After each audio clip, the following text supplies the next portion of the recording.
ఘనమైనటువంటి చారిత్రక నేపథ్యం ఉన్నటువంటి కొండవీడు ప్రాంతం ఇవాళ అద్భుతమైనటువంటి ఉత్సవాలు నిర్వహించుకోవడానికి ప్రధాన కారకులైనటువంటి ఎమ్మెల్యే ప్రతిపాటి పుల్లారావు గారు, అదేవిధంగా జిల్లా యంత్రాంగం మొత్తాన్ని కూడా ఈ కార్యక్రమ నిర్వహణలో సమీకరించి ఇవి విజయం సాధించడానికి ప్రధాన పాత్ర పోషించినటువంటి కలెక్టర్ గారు, అదేవిధంగా ఇతర నాయకులు అందరికీ కూడా ధన్యవాదాలు తెలియజేస్తూ, ఈ రాష్ట్రంలో ఇవాళ ఉత్సవ వాతావరణం ఎందుకుంది అంటే ముఖ్యమంత్రి గారి యొక్క చొరవ, ఉప ముఖ్యమంత్రి గారి యొక్క సహకారం, వీటన్నిటి వల్ల ఇవాళ ఈ రాష్ట్రంలో ఎక్కడికి వెళ్ళినప్పటికీ కూడా ఉత్సవ వాతావరణం ఉంది.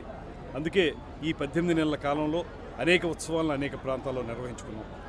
కొండవీడు లాంటి ప్రాంతం చాలా గొప్పదైనటువంటి చరిత్ర ఉన్నటువంటి ఈ ప్రాంతాన్ని ప్రపంచం అందరికీ తెలియజేయాలనేటువంటి ఆలోచనతో ఉత్సవాన్ని ప్రారంభించారు. అది సఫలీకృతమైందనేటువంటి మాటను కూడా నేను నమ్ముతున్నాను. 2 రోజులు కూడా పెద్ద ఎత్తున సందర్శకులు వచ్చారు, దీని యొక్క విశిష్టతను తెలుసుకున్నారు. తద్వారా ఈ ప్రాంతం యొక్క ప్రాశస్త్యాన్ని బయట చెప్పేదానికి అవకాశం దొరుకుతుంది. అయితే దీన్ని ఇంకా అభివృద్ధి చేయాల్సినటువంటి అవసరాన్ని దృష్టిలో పెట్టుకుని ఇవాళ ఏదైతే మన ఎమ్మెల్యే గారు, మాజీ మంత్రివర్యులైనట్టు పుల్లారావు గారు ఒక డిపిఆర్ తయారు చేశారు. ఈ అభివృద్ధి కోసం ఇక్కడ పర్యాటక కేంద్రంగా దీన్ని అభివృద్ధి చేయడానికి 110 కోట్లతోటి ఒక డిపిఆర్ని తయారు చేశారు. అది నిన్ననే మా డిపార్ట్మెంట్లోకి వచ్చింది. దాన్ని నేను నిన్న నా లాగిన్ నుంచి సెంట్రల్ గవర్నమెంట్ కూడా ఫార్వర్డ్ చేయడం జరిగింది.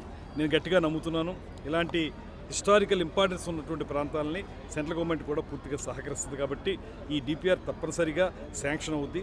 త్వరలోనే దీనికి ఒక మంచి పర్యాటక కేంద్రంగా తయారు చేయడానికి మా వంతు సహకారాన్ని మేము అందిస్తాం. అదేవిధంగా పబ్లిక్ ప్రైవేట్ పార్ట్నర్షిప్లో ఇవాళ ఈ 18 నెలల కాలంలో రమారమి 30,000 కోట్ల రూపాయలు పెట్టుబడులు తీసుకొచ్చాం. ఇవాళ ఇక్కడికి వచ్చిన తర్వాత పుల్లారావు గారు చెప్తున్నారు, మన గోల్కొండ రెడ్డి గారు అనేటువంటి ఆయన రామిరెడ్డి గారు, వారు ప్రత్యేకంగా ఒక 100 కోట్లతో ఇక్కడ కొంత కార్యక్రమాన్ని నిర్వహించాలనేటువంటి మాట ఇవాళ చూస్తుంటే ఈ ఉత్సవం నిర్వహించడం వల్లే వారికి కూడా ఆలోచన కలుగుతుంది. ఈ ఉత్సవం వల్ల ఏం జరుగుతాయంటే అన్ని చోట్ల మనం ఎందుకు ఉత్సవాలు పెడుతున్నామంటే ఇది ఒక బ్రాండ్ ఇమేజ్ని పెంచుతాయి, మన రాష్ట్రం యొక్క బ్రాండ్ ఇమేజ్ని పెంచుతాయి. ఇప్పటికే ఈ రాష్ట్రాన్ని వరల్డ్ డెస్టినేషన్గా చేయాలని, ప్రపంచ పర్యాటక గమ్యస్థానంగా నిలబెట్టాలనేటువంటి ఒక ప్రయత్నం ముఖ్యమంత్రి గారు చేస్తున్నారు. అందులో భాగంగానే ప్రైవేట్ వ్యక్తులు కూడా ఆహ్వానిస్తున్నాం. ఇప్పటికే చాలా చేసాం. రాబోయే రోజుల్లో మరిన్ని తీసుకొచ్చి ముఖ్యంగా కొండవీడిని ఒక అద్భుతమైనటువంటి పర్యాటక కేంద్రంగా ఇక్కడ ఉన్నటువంటి అద్భుతాలని ప్రపంచం అందరికీ తెలియజెప్పే విధంగా కృషి చేస్తామనేటువంటి మాట తెలియజేస్తున్నాం.